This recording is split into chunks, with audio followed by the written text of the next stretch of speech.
Bon, le chronogramme de la CENI, nous savons que, on l'a dit dans la note liminaire, vous savez que les élections étaient appelées d'une manière très précipitée. Pour ceux qui ne le savent pas, même qui n'étaient pas dans le pays, c'est parce qu'ils ont prolongé d'un jour que je suis candidat. Je devais revenir le samedi, le jour de la première clôture du dossier des candidatures. C'est parce qu'ils ont vu qu'ils ont fait des erreurs dans les dates que j'ai pu revenir. Je suis revenu pour pouvoir déposer le dossier de candidature. Premier point. Deuxième point, nous savons que le programme est très serré. Nous disons que, en principe, on ne voit pas la raison pour laquelle ils se sont précipités ainsi. Ils ont serré. Peut-être qu'ils ont vu. Là, ça c'est pour la terre. Laissez-moi pas le plafond. Peut-être qu'ils ont vu des charlatans qui leur ont dit que s'ils ne font pas ça à cette date, ils vont perdre. Bon, mais c'est pas ça. Disons que le programme est véritablement très serré et il n'est pas certain que ça puisse permettre de tout respecter. Mais en fait, nous sommes décidés à ne pas leur laisser le choix. Nous voulons les enfermer dans leur propre logique. C'est pourquoi nous soutenons. Si l'expertise de l'OIF demande de bloquer le système, évidemment, nous allons concerter avec les autres. La probabilité est forte qu'on suive, qu'on agisse dans ce sens. Parce qu'on ne peut pas insister. Notre premier point sur la transparence des élections, c'est le fichier électoral. Peut-être qu'on pourra décider ça après. C'est le premier point. Donc, nous avons insisté sur le fait que le fichier électoral doit être correct. Si ils ont accepté faire venir des experts, ils vont constater qu'il y a véritablement des problèmes, il va de soi que nous sommes obligés de demander à ce qu'on suive les propositions de ces experts. Vous savez, il y a des erreurs qui sont introduites dans le fichier électoral, non pas nécessairement consciemment ou bien en purpose, pour abus de fraude. Vous savez, le fait qu'il n'y ait pas de connexion entre l'état civil et la CENI crée problème.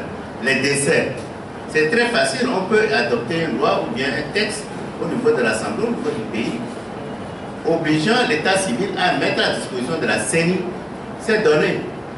Vous voyez, automatiquement, l'état civil et la CENI aura les données sur les décès, les naissances, etc. Il y a ça qui peut se faire. Le problème des déplacements des populations aussi, ça aussi c'est un problème qu'on peut régler. Vous voyez, bon, donc pour être clair sur ce point, si effectivement l'OIF découvre que le fichier n'est pas du tout bon, mais ce serait suicidaire pour nous d'aller surtout, comme vous le dites, nous mettons nos ressources dedans. Il serait regrettable qu'on puisse continuer ce processus si l'OIF, l'organe expert, invité par le gouvernement, trouve que le fichier est bon, que nous puissions continuer dans ce processus. Et Tchoboué.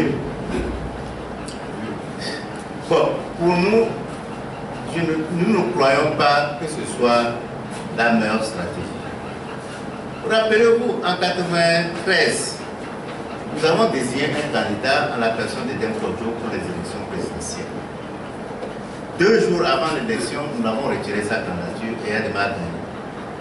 C'est passé comme lettre à la poste.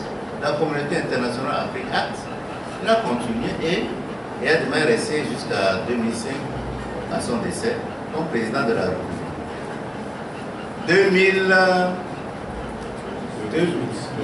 2002, la même chose, nous avons refusé d'aller aux élections législatives et nous courons derrière la Constitution qu'on a modifiée, que cette élection de 2002 a permis de modifier. Vous voyez, nous disons, effectivement, c'est très difficile d'arrêter le processus, de bloquer le processus électoral. Il suffit, parce que notre Constitution ne dit pas le nombre d'électeurs minimum qu'il faut pour valider une élection.